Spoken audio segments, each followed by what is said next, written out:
एक मुसीबत खत्म नहीं होती तो दूसरी शुरू हो जाती है। आजकल कुछ ऐसा ही किस्सा संजय राउत के साथ भी चल रहा है। ना तो जमानत मिल रही है और ना ही जेल से रिहाई। ऊपर से अब पात्रा चौल घोटाले की मुख्य गवाह सपना पाटकर भी नए नए खुलासे करके खलबली मचा रही है। और इसी बीच एक और बड़ा खुलासा संजय राउत को लेकर हुआ है, जिसके मुताबिक संजय राउत ने पात्रा चौल घोटाले से आया काला धन सिर्फ प्रॉपर्टी में ही नहीं लगाया, बल्कि फिल्मों में भी लगाया है। जी हाँ, ये बड़ा दावा किया जा रहा है कि संजय राउत ने घोटाले की रकम का इस्तेमाल फिल्म बनाने में किया, जिसके बाद तो बॉलीवुड के कई लोग निशाने पर आते दिख रहे हैं। और अगर ईडी इस एंगल से जांच करती है तो खुद उद्धव ठाकरे भी ईडी के निशाने पर आ सकते हैं। तो संजय राउत को लेकर जो भी नया खुलासा हुआ है उस पर आपको विस्तार से बताते हैं। साथ ही साथ ये भी बताते हैं कि क्या वाकई में ईडी की नई जांच में उद्धव ठाकरे समेत बॉलीवुड से जुड़े कई लोग और फंस सकते हैं। आप भी अपनी बात अपनी राय कमेंट में जरूर रखें और वीडियो को लाइक और शेयर कर अपना प्यार और सपोर्ट जरूर दिखाएं। चैनल को सब्सक्राइब कर चैनल के साथ जुड़कर हमारी आवाज बने। तो शिवसेना सांसद संजय राउत ने किस तरह पात्रा चौल घोटाले से आए मोटे पैसे को अपने परिवार के नाम से फर्जी कंपनियों में बदल दिया, इस पर पहले भी कई खुलासे हो चुके हैं। मगर अब जो लेटेस्ट खुलासा हुआ है उसके मुताबिक संजय राउत ने न सिर्फ फर्जी कंपनियों की शुरुआत की, बल्कि इसी घोटाले से आए करोड़ों रुपयों को फिल्म बनाने में भी इस्तेमाल किया। इस केस में ईडी की मुख्य गवाह स्वप्ना पाटकर ने धमाकेदार खुलासा कर हर किसी को चौंका दिया। स्वप्ना पाटकर ने दावा किया है कि संजय राउत ने ठाकरे फिल्म प्रोजेक्ट में बेहिसाब पैसे का इस्तेमाल किया। ठाकरे फिल्म के लिए संजय राउत ने पैसे को पानी की तरह बहाया। भव्य सेट और आलीशान जिंदगी दिखाने के लिए राउत ने पैसे की बिल्कुल भी परवाह नहीं की। स्वप्ना पाटकर की माने तो संजय राउत के पास इतना पैसा कहां से आया, ये सोचने की बात है।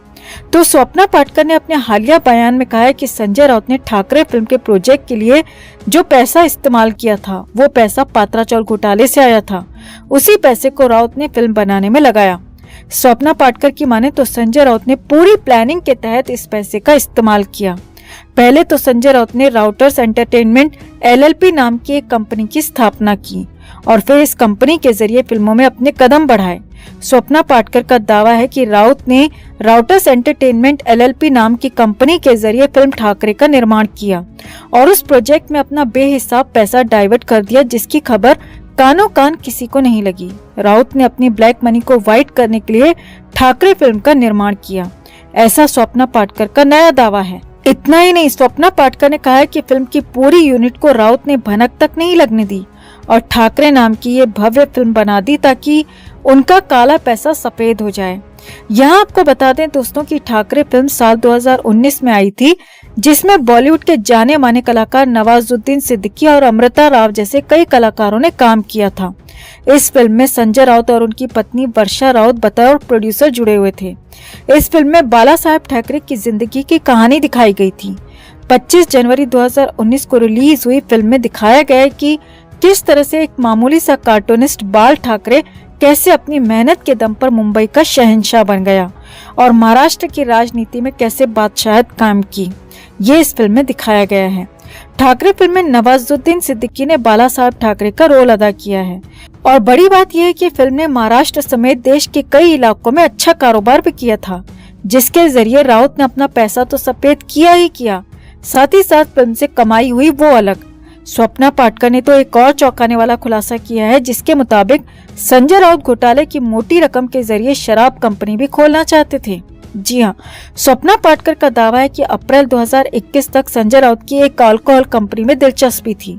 राउत ने अल्कोहल कंपनी खोलने के लिए पूरी प्लानिंग भी कर ली थी, मगर ऐन वक्त पर राउत ने अपना प्लान बदल दिया। स्वप्ना पाटकर ने दावा किया है कि हाल के दिनों में संजय राउत ने अपने परिवार के नाम पर कई फर्जी कंपनियां शुरू की हैं और उसके बाद से बेहिसाब पैसा लगाना शुरू कर दिया ताकि किसी को घोटाले की भनक न लगे और उनकी ब्लैक मनी व्हाइट में बदल जाए। तो स्वप्ना पाटकर ने फिल्मों से जुड़ा खुलासा कर हर किसी को हैरान कर दिया और सबके सामने ला दिया कि किस तरह संजय राउत ने घोटाले की रकम को व्हाइट मनी में बदला।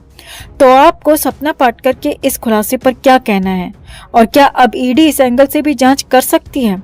और अगर जांच शुरू होती है तो बॉलीवुड के इस फिल्म से जुड़े कलाकारों पर और खुद उद्धव ठाकरे पर कितनी बड़ी आफत आ सकती है? आप भी अपनी बात अपनी राय कमेंट में जरूर रखें और वीडियो को लाइक और शेयर कर अपना प्यार और सपोर्ट भी जरूर दिखाएं। तो संजय राउत के लिए कंडीशन बेहद ही ज्यादा खराब है। खराब इतनी ज्यादा है कि हालात बिगड़ते जा रहे हैं और सुधरने की कंडीशन दूर दूर तक दिख नहीं रही है। अब हालात ये हैं कि किसी भी जांच एजेंसी को चार्जशीट दाखिल करने के लिए 6 महीने का वक्त मिलता है, लेकिन यहाँ पर ईडी ने बहुत ज्यादा, जी हाँ, हद से ज्यादा तेजी दिखाई और सिर्फ 1.5 महीने में चार्जशीट फाइल कर दी है। तो अंदाजा लगाया जा सकता है कि ईडी के पास कितने पुख्ता सबूत होंगे, कितने पुख्ता तरीके से ईडी आगे बढ़ रही है और कितने साफ साफ गवाह ईडी के पास होंगे। नहीं तो कम से कम 3 महीने तो सबूत और गवाह जुटाने में ही लग जाते हैं, लेकिन यहाँ पर 1.5 महीने में ईडी ने अपनी पहली चार्जशीट संजय राउत के खिलाफ दाखिल कर दी है। अब पहले आपको बताते हैं कि चार्जशीट में आखिर चार्ज क्या क्या हैं और फिर उन चार्जेस को यानी आरोपों को डिकोड भी करेंगे कि वो कितने बड़े आरोप हैं और उनसे हो क्या सकता है। तो इसी शुक्रवार यानी कि 16 सितंबर को ईडी ने मुंबई की स्पेशल पीएमएलए कोर्ट में इस मामले की पहली चार्जशीट संजय राउत के खिलाफ दाखिल कर दी।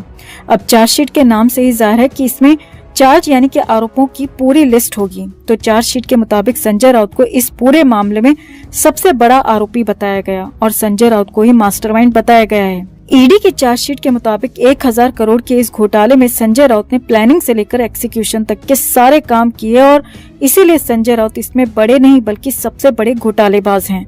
चार्जशीट के ही मुताबिक ईडी ने संजय राउत को पर्दे के पीछे से पूरा गेम चलाने वाला यानी कि पूरा घोटाला चलाने वाला शख्स करार दिया है और संजय राउत को इस मामले में सबसे पहला बड़ा आरोपी बताया है। ईडी की चार्जशीट के ही मुताबिक संजय राउत ने कई लोगों को इस मामले में यानी कि इस घोटाले में इन्वॉल्व किया और जिसमें प्रवीण राउत भी शामिल है। जी हाँ, वही प्रवीण राउत जो अब तक मुख्य आरोपी माना जा रहा था। ईडी के मुताबिक वो संजय राउत का आदमी था, संजय राउत का प्रॉक्सी था, यानी कि संजय राउत के लिए काम करता था चेहरा बनकर और पीठ पीछे से ये सब कुछ संजय राउत के इशारे पर होता था। यानी कि राउत के इशारे पर प्रवीण राउत वही करता था जो कि संजय राउत चाहते थे। ईडी की चार्जशीट के मुताबिक कई करोड़ रुपए इधर से उधर किए गए और प्रवीण राउत के जरिए पैसों का लेन देन किया गया। आगे देखिए, चार्जशीट के मुताबिक संजय राउत सीधे सीधे पैसे के लेन देन से खुद बचना चाहते थे और इसीलिए पीछे से बैकडोर से पर्दे के पीछे से काम करते रहे। सामने चेहरे कोई और रखे गए जिसमें प्रवीण राउत सबसे बड़ा चेहरा था। और भी कई चार्जेस और भी कई आरोप संजय राउत को लेकर चार्जशीट में लगाए गए हैं। हालांकि पूरे खुलासे अभी हो नहीं पाए हैं, पता नहीं चल पाए हैं, लेकिन जैसे ही आरोप और भी चार्जेस पता लगेंगे वो भी आपको बताएंगे। लेकिन इन्हीं आरोपों की बात कर लें तो इन्हें भी डिकोड करें तो साफ साफ पता चलेगा कि केस कितना बड़ा है, संजय राउत पर आरोप कितने बड़े हैं। चार्जशीट को समझें तो साफ है कि 1000 करोड़ के पात्राचौल घोटाले में अब सबसे बड़े आरोपी संजय राउत ही दिखते हुए नजर आ रहे हैं। दूसरी बात ये भी निकल कर आ रही है कि राउत ही इसमें साजिश करते हैं, राउत ही इसमें घोटाला करते रहे हैं और संजय राउत को सब कुछ नहीं बल्कि सब कुछ न सिर्फ पता था बल्कि चार्जशीट के मुताबिक संजय राउत ही इसकी प्लानिंग में भी शामिल थे और इस घोटाले को अंजाम तक पहुंचाने में भी शामिल थे। यानी कि संजय राउत ही इस पूरे घोटाले के इर्द गिर्द नजर आ रहे हैं।